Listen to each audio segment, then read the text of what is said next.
Hello and welcome to Restore 2022.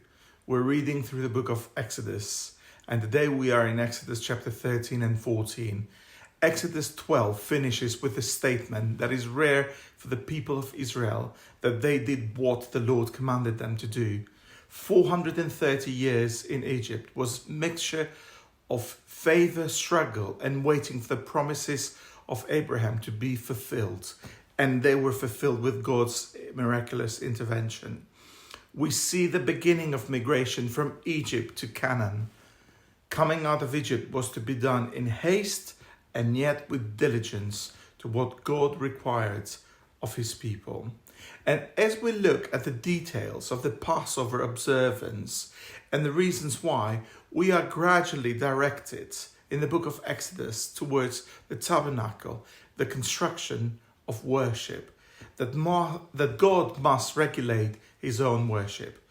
Passover, God himself kept watch over his people, and the people and the leaders are called to total obedience to the Lord, who alone can stipulate the nature of his own worship.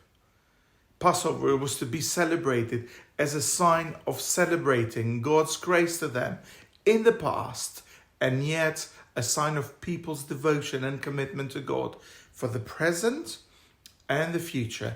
And this was to be passed on to the next generations by its commemoration. The journey of the Israelites starts with God's leading his people in this fiery presence, the same experience that Moses had in Exodus 3, but now with the appearance of the clouds during the day and fire at night.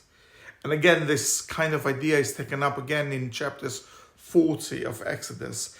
But it's a reminder that God's presence is constant, not only in redemption, but also in guiding God's people. And looking at any map will show that there was a pretty much direct route from Egypt to Canaan through the land of the Philistines.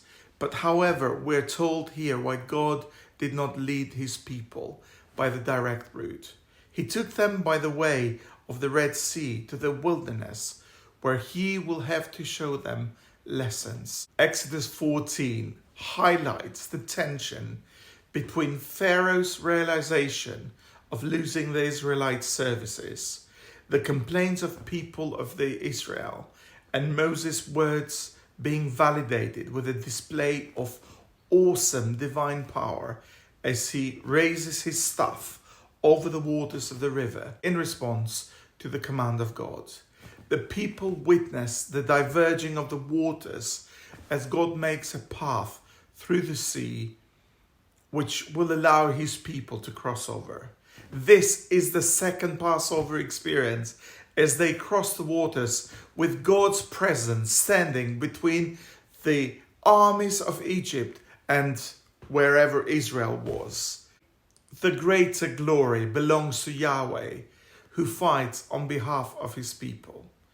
In turn, they have become witnesses of this power, which actually in turn has confirmed their faith in God and their trust in his spokesman, Moses and Aaron.